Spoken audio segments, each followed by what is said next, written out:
Men and gentle ladies, welcome to my hotel room in lovely sunny San Franciscy. Actually, it's not very, well, it's sunny, but it's not very warm. It's actually very, very cold. I'm surprised there's not snow outside right now. Yes, I am coming to you live from San Francisco, and I am here on a trip for a Massive Black workshop. For those of you who do not know who Massive Black is, they are one of the top concept art companies in the US, and we are here learning all of their awesome techniques and little tidbits of information that I can pass down to you guys. So today we are going to be doing a show on creating an iconic comic book character and simplifying it to a point where you can draw it over and over and over again, and it's very easy for you and recognizable to your viewers. But before we get into that, I want to talk a little bit about why I did not give you guys an update on, or earlier this week. I just freaking bumped the table. It's awesome. It's going to look like there's an earthquake happening in here. About why I didn't give you guys an update on Wednesday when I left. Man, I'm going to watch my knees here. So, originally, I knew we were going to be going this weekend to San Francisco for this workshop thing, but I didn't think we were going to be leaving Wednesday evening for it, like straight from work. So, in the morning, I was just packing everything. All I had time to do was just get packed and shower and leave, and I didn't have time to get onto my computer and record a quick little update thing for you guys. So I wasn't able to till last night when we had Wi-Fi in the lobby. So that is why that did not happen. Also, another thing, I think I might divide this video into two little bits here because I can only upload small files from the lobby in the hotel. So, yeah, part one is just going to be going through my sketches that I've been doing while I've been here and basically talking about how I've been developing this character. And then the second part will be just sort of a quick demo on me drawing a few of the shapes and just showing you the technique that I use. So without further ado, let us get into the sketchbook before the file size gets way too big and I can't do it anymore. Okay. So for those of you, I'm actually going to talk a little bit quieter now because I know it picks up my voice a lot louder when it's like this. So for those of you who have seen this already, this is Emma. She's actually a comic book character I'm working on for a zombie apocalypse type thing going on there. So one of the first things I did was I wanted to figure out what were the measurements of this character's face, like what were the most important parts, right? So I kind of drew in this circle here, right? Just basically to kind of get an idea of what shape makes up her face, and then she has this little chin here, right? One of the first things I did was I divided this circle, like you can see this line is going right across here. That's the division of the circle in half. And then what I went ahead and did is said, okay, that's the top of her eyes, right? And then you just kind of go down to the bottom of the eyes, and then the nose and the mouth kind of line up along the bottom edge of this circle, right? And she's got the hair and everything. Then what I did was I took the lines from like the chin, went straight across, and basically did that with each of like the major parts, like the mouth, the nose, bottom of the eyes, top of the eyes, eyebrow, hairline. And basically I just composed this little profile shot of Emma, what she'd look like if she's looking to the left. So moving on, you'll see now my next goal was to figure out how am I going to be able to draw this character over and over and over again, right? In a comic that's simple, iconic, and easy to read, you know? Like you can instantly look at her and tell that she's, you know, Emma. So what I decided to do was first actually come up with a quick way to just draw a face, and I actually started with this right here. And it's just basically like a teardrop shape, and then like an elongated Pac-Man, and then the little eyeballs right there, right?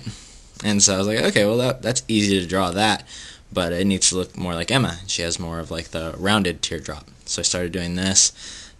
I threw in those eyes like right at. You think about that line that was dividing the circle, right? So you can see a little bit more down here. You can see the circle that's in her head. The line that divides that circle is right where the tops of her eyes are going to be. And then I kind of just draw the other eyes down, and then the nose and mouth are just on the bottom of that circle. But back up to here, you can see basically I'm just doing a few of the like expressions, like more surprised, looking down, sad, angry, cat face happy. And then this one, I don't know what I was doing. Big nose. I like this one because it's kind of like a cute little pose thing. And then I started figuring out, okay, what's the iconic characteristics of her hair? And I think one of the biggest things, let's flip back really quick. Let us flip back. Is this right here. This 1, 2, 3. These 3 spikes that come out. This is what defines her hair. Because if she didn't have that, it would just be kind of like regular hair, you know? She's got this thing that comes in front of her ear, and back here it goes behind the ear. And then she's got the 3 spikes. So I wanted to keep that in. Make sure I didn't lose that. So you can see that's what I'm doing here. Throwing in those spikes there. And she has this little swoop that goes up and down. Same here. You got the little 3 spikes. I'm just checking the time to make sure I don't... I think I'm going to go like maybe 10 minutes each on these. And yeah, then I'll upload them. And hopefully the hotel's Wi-Fi will be strong enough to upload said videos. So you can see me just kind of going down here. And let's see. Oh, yeah, another thing you'll see me doing here is the zombies. I wanted to draw the zombies to make sure they look like they belonged in the same universe. Like, I was thinking, well, are they going to be like normal human-looking zombies, like really detailed and normal skeletal structures? And I said, nah, I probably couldn't have that. So I started experimenting again with that teardrop shape that was back here. Started doing that here, right? And then I kind of widened the teardrop and started drawing in, you know, like the little sunken-in eyes, and then the, you know, the nose and the mouth, right? So I was like, okay, that's cool. These look like they could come from the same universe. But eventually what I ended up doing was going back to that elongated thing, because I feel like it's the same shape and it looks like these can come from the same universe. But I wanted the zombies to look different enough and have their own unique silhouette as well. Like they have like these very kind of elongated heads, and they'll be easy to read. You know, you'll be able to distinguish the zombies from the characters in the comic. Another thing I was working with was, and this is coming from the class that I was learning, is their iconic shapes, iconic silhouettes, iconic poses. So I was just kind of coming up with kind of how Emma would look, and like if she's walking or just like standing. You know, does she have an iconic and readable silhouette? And I actually went a little bit more into this on another page. Where was it? Oh man, there's a lot of notes in here. Lots of notes. Okay, here we go.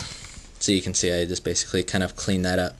And you can see how iconic and readable that is, even from a distance. You know, even if it was just that shape, you'd know it was Emma. And I think the biggest thing that gives it away is that right there. Not only just the giant axe, but it's actually those little 3 spikes that come off of her head. So, and there's a troll-faced zombie. And there's just a few other ones. So going back, we're not quite done with this page yet. This is me experimenting with the different openings of the eye, right? Like this is kind of like mad or bored, right? This is more normal. This is a little bit more like what's the word? Taking notice of something, and this is scared, and that is frightened, right? You like, it's still open as much as it is, but you start to bring up the lower eyelid. It will make them look more scared. Kind of like what I did here. So, moving on, let us talk about some of the notes that I took during this comic course.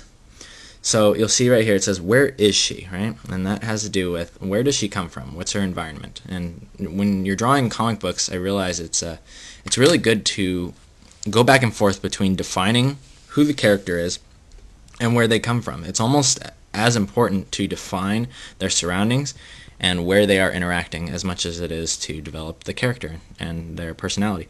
Strengths and weaknesses. Now this is another cool one. I was trying to think of what her strengths would be other than she likes to freaking lop zombies' heads off with an axe. And her weakness. What would her weakness be? I'm not sure. Thinking about it. Personality. I want her to be more kind of cute, kind of innocent girl thrown into a zombie apocalypse. I know that. But other than that, I'm not sure. Special. What is? That was supposed to say what's special about her, but since I wrote it like that, I drew a little Yoda right there. What is special about her? Again, lopping off the heads of zombies. That's pretty special. Does she have an obsession? Now, this is a big one. I was trying to think of other iconic superheroes like Batman, Spider-Man, Superman. What are their obsessions? If somebody could leave a comment down below helping me out with this question, because I think this could add a really cool characteristic to Emma if she had some sort of an obsession like Captain America or Hulk, even though I don't really know exactly what their obsessions are. I need to do some more research. Her look is driven by her abilities. So obviously she fights with a sharp-edged weapon, so I think it's cool that she kind of has some repeating kind of more aggressive shapes like this here, like in the dress. You know, kind of mimics like a blade type thing going on. Gestures and charisma. Again, it's very important for your character to have iconic abilities and iconic poses. And this camera is freaking out. Ah, there we go. Now, the big three is something that I was actually being talked to by a friend of mine. He's actually applying to the company. And he's talking about how a lot of really good comic series and video series actually involve the big three, which is like three characters that interact and kind of play off of each other. And that makes for a more interesting character development throughout the series. So, you're going to see a bunch of other notes up here. You're probably going to read them. And yeah, I don't know exactly what's up there. Oh yeah, it's probably just about stuff regarding how I want to promote and market the comic when the time comes for that. Because there was also a Kickstarter. Class that was going on. I thought that was really cool, so I took a lot of notes from that. But we are here for the drawings, and we'll go into that. And then if you guys want me to go more into what I learned with the Kickstarter, simply just say so, and I can talk to you guys about that. So you can see basically more practicing with how I'm going to be able to draw this character over and over and over again. And you can see same shapes. That dividing line in the circle within is the top of the eyes. I think that's the most important part here. And then I think it's just the second important part is just the spacing of the eyes and the actual shape of the head. I need to make sure that it's not too wide. Here I think it was a little too wide. Here I think it was just about right. And then I kind of got it again here and here. Right? And here. And then just a few other zombies. Like I like these. I like them to be kind of like silly in a way, but still kind of scary. Like if you put them in the right kind of light, they can be really, really kind of like nightmarish looking. And then that's just an arm. Let's see here. Moving on. And yeah, that's pretty much it. And then I was just doing some more sketches here. So before we go, I am going to do a part 2 of this, where basically I will set the camera on the edge of this desk, and then I will be down below. I'll set my sketchbook right there. In fact, I'll show you what I'm going to do right here. Set my sketchbook right there, and you guys are going to be over top of this desk looking down as I draw, and that's going to be awesome. So, I would like to conclude this part 1 of the KNKL Show, episode 46. Thumbs up if you like it, thumbs down if you don't, and I'll see you guys in a few minutes.